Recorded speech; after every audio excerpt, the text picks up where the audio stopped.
Support for Headline Humboldt is made possible in part by viewers like you. Thank you. Coming up on Headline Humboldt, an ill-considered and now rescinded funding freeze from the Trump White House sent numerous local organizations into a panic this week. We'll have the details. Also, Congressman Jared Huffman joins us again to describe just what all the recent chaos and sweeping changes in Washington, D.C. looks like on the ground, and what we can do to keep our bearings in this frontal assault on the administrative state. Coming up next on Headline Humboldt.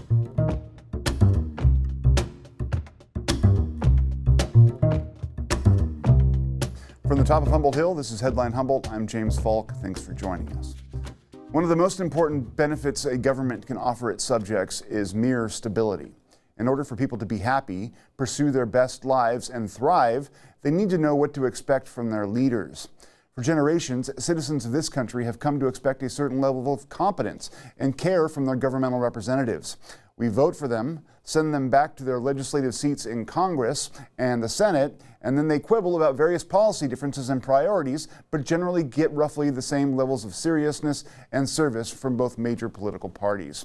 That expected level of considered governance may indeed be a thing of the past, at least for the moment. Over the past 10 days, new President Donald Trump has enacted a broad swath of changes that seem to be motivated more by ideological passion than any notion of sound governance. Pardoning violent extremists, eviscerating environmental and public health policies, targeting migrants and transgender kids and adults, buying out federal employees and stripping the public sector of vast amounts of institutional knowledge. The list is long. The Trump administration is trying to exhaust the media and the public by taking on so many things at once, by attacking so many institutions and creating chaos. He makes it extremely difficult for others to track and oppose those moves. He believes his opposition will get tired, lose focus, lose hope, and change the channel. Will they? Joining us in a few moments, Congressman Jared Huffman will talk about this effort by Trump to overwhelm accountability and offer what he believes people can do to stay focused and protect what needs protecting. But first, the news. Providence, St. Joseph, and Redwood Memorial Hospitals this week announced the availability of Cerebell, an advanced AI-enabled technology that will help save lives. Cerebell provides 24/7 EEG monitoring with real-time alerts to help clinicians identify non-convulsive status epilepticus, or NCSE, a potentially life-threatening condition. NCSE, which often occurs in hospitalized patients without showing signs of seizure, has historically been difficult to diagnose and treat. Cerebell has been deployed in the emergency departments and intensive care units at both hospitals and is allowing for rapid and accurate detection of non-convulsive seizures. Sarah Park, Chief Nursing Officer, said in a press release, "This technology not only reduces the length of hospital stays and unnecessary interventions, but also helps to potentially avoid the need to transfer patients out of the area for a higher level of care." On its first day of implementation, the device reportedly identified one such patient. An order from the Trump White House to freeze federal grants and loans sent local officials into a panic this week as they scrambled to find out how their efforts and organizations would be impacted. The order was later rescinded after officials all over the country responded with considerable angst and outrage. County officials were among those alarmed. Connie Beck, director of the Humboldt County Department of Health and Human Services, delivered a note to employees stating her intent to learn more and to remind her employees to do good work and support one another. According to the Lost Coast Outpost, Cal Poly Humboldt officials also went into overdrive, trying to determine precisely how the broadly worded order would impact them, even as the CSU system announced that it was now supporting the state attorney general's participation in a suit opposing the move. An email sent by the university to students this week said Pell Grants and federal work-study aid would continue unabated, at least until the federal judiciary ruled on the legality of the freeze. A federal judge did later block the order temporarily. Quote, "News of these potentially sweeping changes is causing considerable anxiety and confusion, and rightly so, for Cal Poly Humboldt's campus community members, especially our students, a significant number of whom rely on federal funding to pursue their education at Humboldt," states the email. We'll be right back after this short break. This is the PBS app. It's ready for you whenever you want full episodes of your favorites, perhaps a little history, or the real story. shows with heart, or the latest news and docs. Even stream your local station live. It's all there waiting for you. So download the PBS app now for everything you love and a whole lot more to explore. Stream anytime, anywhere with the PBS app.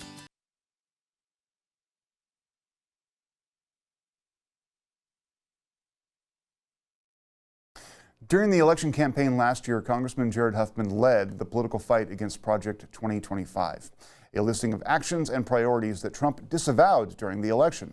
That document is seeming more and more like a to-do list for the new administration. Congressman Huffman started off our conversation this week by considering what that might mean. Thanks, James. So I'm not content with any I told you so's or anything like that. I certainly did my best to sound the alarm, but it wasn't just for the sake of alarmism. While I was trying to alert people to this threat, I was also having meetings with attorneys general and a group that they had formed with attorneys general from New York and Minnesota and D.C. and California. They were already staffing up with lawyers, getting ready, their legal theories and their legal teams, knowing that if Trump was elected, this was coming and that they were going to be, perhaps the tip of the spear to try to stop it. So I have been working with and coordinating with them for months, and I'm so pleased that the litigation has begun. And I'm trying to get my colleagues in Congress to stay on high alert about what we know is coming. None of this stuff surprises me. In the first 2 weeks of the Trump presidency, it was all written down or promised or spoken about by Russell Vought or by Trump himself. And yet it does seem to have caught some people flat-footed. And, we just don't have time for that. It's interesting. Adam Kinzinger released a video today where he was basically like, where's the Democrats? And I know you guys are busy and doing what you can, but can you give a little bit of an explanation for folks who may not see what's going on, to kind of point out what you guys are doing and how you're doing it? I hear this a lot, and it's a little bit tiresome, to tell you the truth. I am one Democrat. All I can do is light what's left of my hair on fire, which I have been doing and have never stopped doing. I don't know what the perception is about the Democrats, but you've got people like Chris Murphy who have totally connected these dots and has been out there day after day driving home the moment that we're in, from the January 6th pardons forward, how it all works together as part of Donald Trump's attempted breakout to dictatorship. That's what's going on right now. I can't be any more clear about it. I can't shout it any louder than I am doing. And I do have some other Democratic leaders who are trying to do that. So, anyone who's waiting back for some sort of perfect messaging to congeal from whatever their sense of the Democrats is, get off your ass and do something. Go on social, do your part here. This is a 5-alarm fire. This is not a drill. And, waiting for, some mythical messaging messiah in the Democratic Party to save you is not productive. Go out and support the people who are doing it. The Chris Murphys and myself and others who, I think we understand this and we are doing it. We are trying to do it. And you can be part of that too.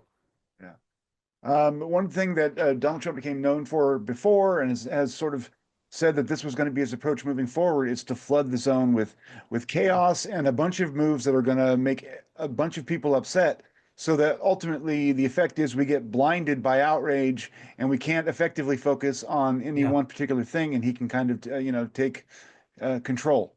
How do we prevent that from happening, both from a citizen perspective, because people are going to get inundated with all this news, and from a political perspective, how do we keep our focus on what's important while also opposing those things that need to be opposed? That's a great question, and that is exactly the authoritarian playbook, right? They try to distract and overwhelm and intimidate and get people in a frame of mind where they won't be effective in even understanding. The way dictatorships arrive in democracies is often they cross that Rubicon into dictatorship before people realize it's even happened. I am genuinely worried right now that we may have crossed that Rubicon already, and we just don't realize it. This election was hugely consequential. And so I think we still have a few tests that we can pass. One of them, I believe right now, is the Senate confirmation of Russell Vought. If they can defeat that, maybe there's something left of that important check and balance in the Constitution. Maybe the Senate's advice and consent authority still means something. If it doesn't, even after this crazy OMB memo and all the chaos that ensued, and they go ahead and confirm Russell vote, um, we're in real trouble. If the Senate fails us in its advice and consent role, Hmm. we're left with the courts. And, I worry about this Supreme Court, but I am super grateful for the groups that are lawyered up and already in this fight, Democracy Forward, ACLU, others, and the state's attorneys general, who I mentioned earlier, who've been preparing for this and are already mounting really important litigation. But the last piece of this, you can think of this fight as legislative, as legal, and as a street fight. And I don't mean to, invite violence or anything like that. I don't believe in political violence, but I believe in public opinion. And I believe in the power of a mobilized public and people taken to the streets and voicing their outrage. That needs to happen in a very big way. And if it does, that can maybe be the most powerful safeguard of all. Yeah. Absolutely. One of the things that, that funding debacle that you just mentioned, I know that a lot of folks were panicked. What was your message to all the calls that I'm sure you got from folks who were like, oh my gosh, the funding for this nonprofit that helps people on the ground who need this help, we're scared. What were you able to convey to them to either assuage their fears or to Yeah. be, direct about what they're up against?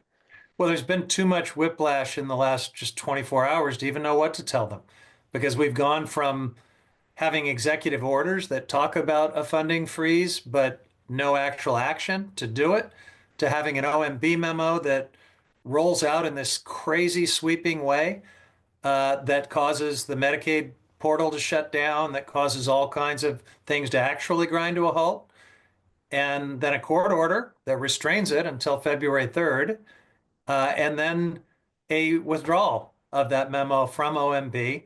And then almost minutes later, Trump's press secretary saying, never mind, the freeze is still in place.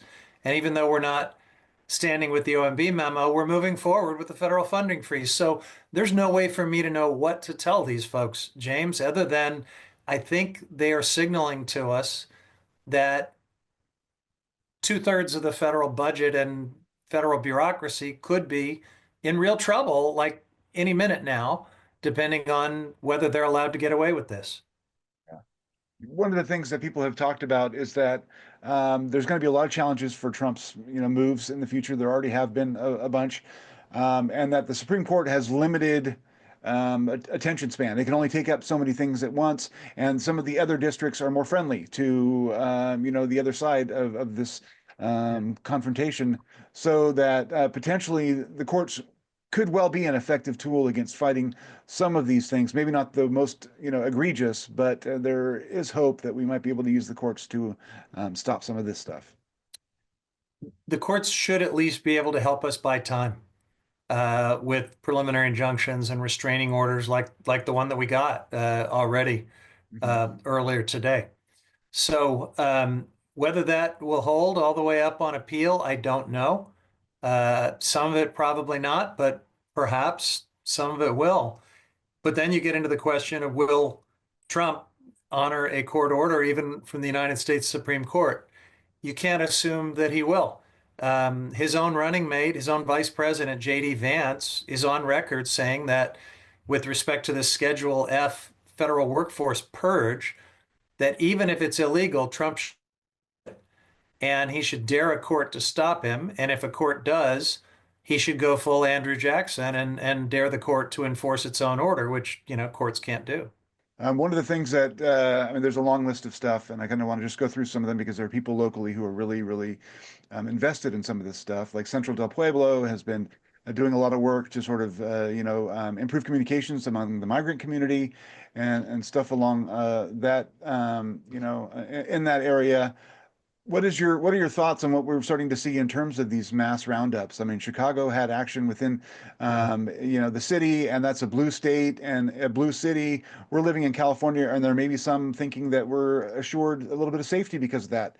Do you think that's true? And what should local municipalities do if the feds show up? Yeah. Um, This is happening, and it's going to happen, and it's going to come to our community. And I think you can just bet on that. So I don't want to peddle false hope. I think the reason people are afraid is because, they know that Donald Trump campaigned on this. He promised to do this. And weirdly, it is one of the things that polls favorably, even still, with the American people. They apparently want to see mass deportation. Now, I think when we get into some of the details of that, Yeah. what it means for uh, our economy, what it means for tearing families apart, what it means for schools and churches and hospitals and other places that are going to cease to be able to serve entire segments of our community. Once that reality starts setting in, I think it will become a lot less popular. But right now, Trump feels like he has a bit of a mandate to do this, and they are going to try to do it in extreme ways that we've never seen before. So I think you should expect it to come straight to Humboldt County. It's just a matter of time. And the most important thing people can do is know their rights. Um, there are certain things that you don't have to answer your door. And my office, if you go to my website, we're going to publish as specifically as we can a series of rights that you have and that you don't have. You need to understand, rights that you do not have in this situation, and then we'll just try to be a clearinghouse for good information to the extent that we can be. Yeah. The spread in Congress right now is relatively small. Are there not 4 or 5 Republicans with a conscience at this point? When all of these things start to coalesce, I know that there are moderates and some of them aren't fans of Trump. Is there any chance that there could be a critical mass that not necessarily turns obviously the majority over, but at least can put a break on some of the worst excesses of what we may be seeing going forward? Are those talks ongoing? How does that look? I wouldn't hold your breath counting on, that diminishing number of sensible Republicans to save the day, because the truth is they're going to buy them off with tax cuts, with deregulation, with border security, all of which, they love. They are all in for. And that's going to probably co-opt them and get them to go along with some of these other things that they would, if it was a standalone thing, they would probably vote to oppose it. But if it's bundled with these other things that are wildly popular among Republicans, they'll go along with it. What are your thoughts on Peter Hegseth's appointment as the defense secretary? To me, that seems like one of the more troubling appointments. And it's done. Obviously, we're still looking at, Kash Patel, and that's equally as alarming to me. But is there anything that can be done once he's defense secretary, what can be done to rein him in? Anything? No, nothing. He's the defense secretary. Doesn't need a security clearance because Donald Trump did an executive order eliminating security clearances for anyone he wants to hire. So, you're in this brave new world of total impunity for Donald Trump. The check on somebody like Pete Hegseth was the Senate's advice and consent role. And they capitulated.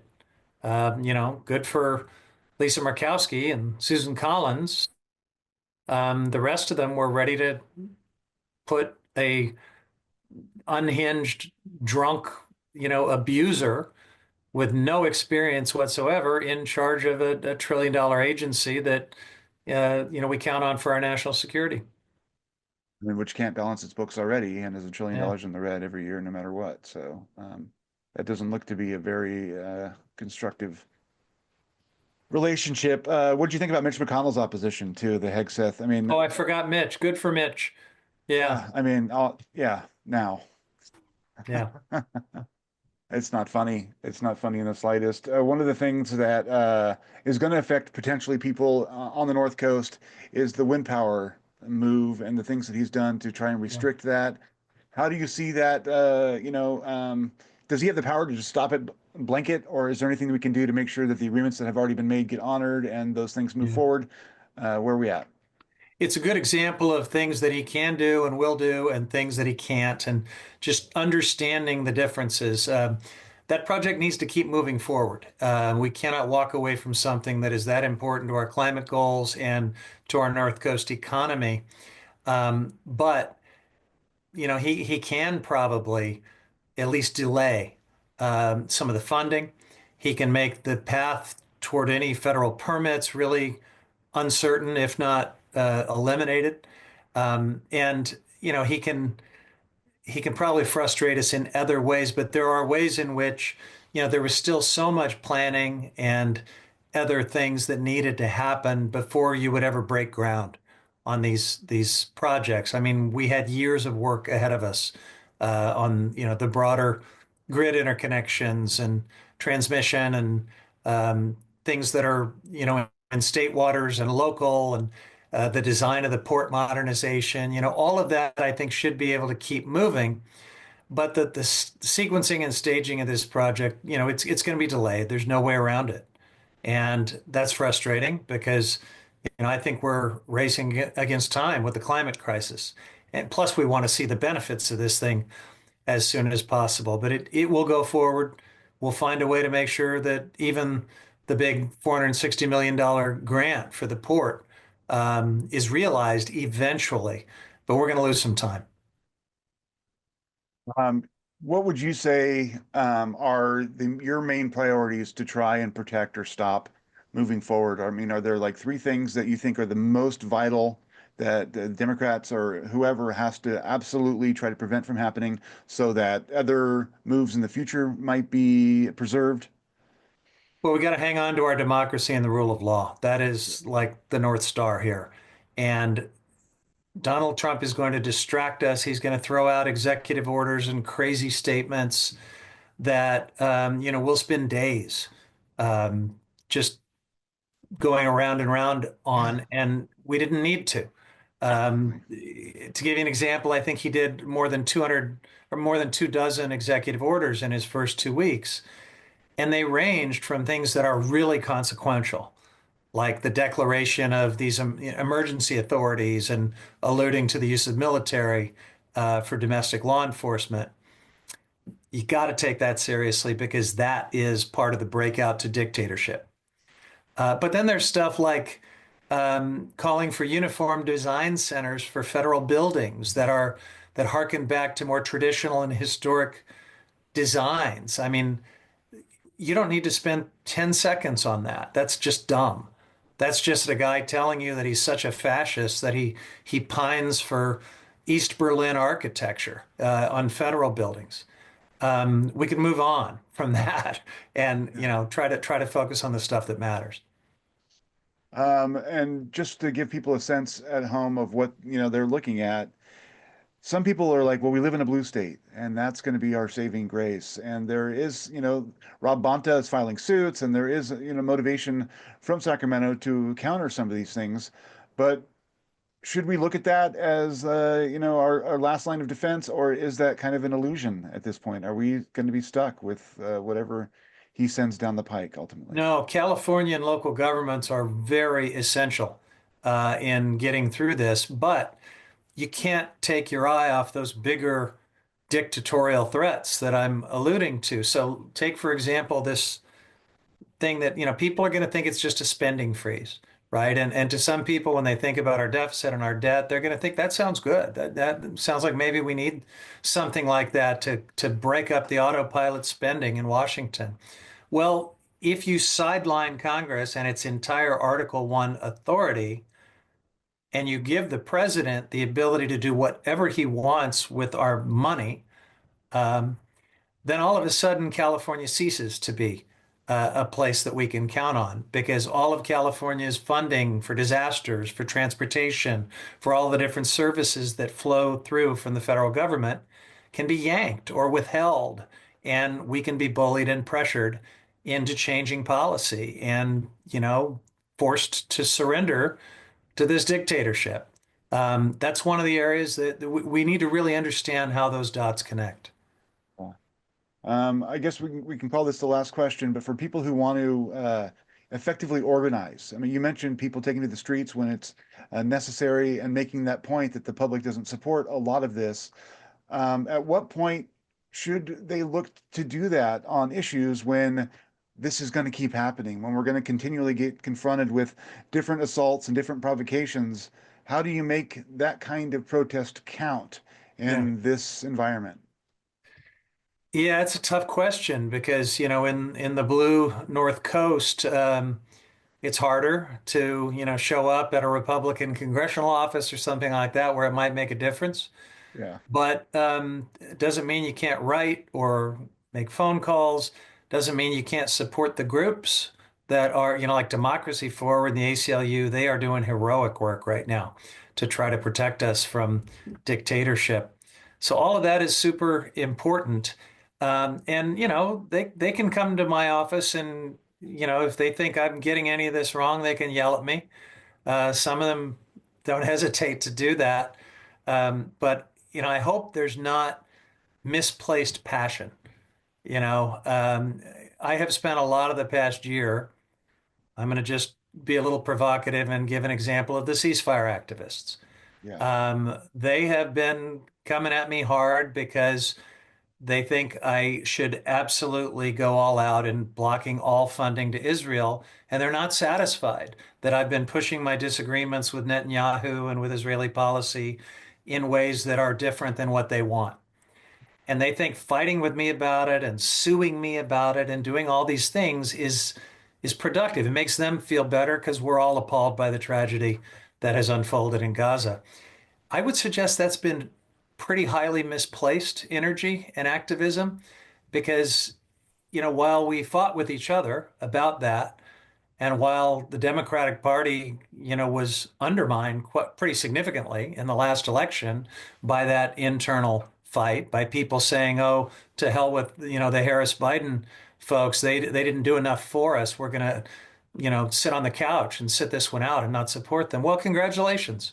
You just got a Trump administration that just called on 2 million Palestinians to be forcibly removed from Gaza to Egypt and Jordan, and basically greenlighting Israeli annexation of the West Bank and everything else. So, holy cow, is it important that we have a little intelligence and prioritization in the way we engage. And misplaced passion can really distract and sideline and even do damage. So I hope, we don't have time for that in this fight to save our democracy. That's it for this week. Thanks for joining us. For a quick postscript, Huffman's office has announced that it would like people to collect their testimonies about how the funding disruption this week impacted people's lives and businesses. So if you have a story, please forward it to Congressman Huffman's office. Remember to check out Neon Galactic, our podcast on YouTube and wherever you listen to your favorite podcast programs. Stay tuned, stay informed.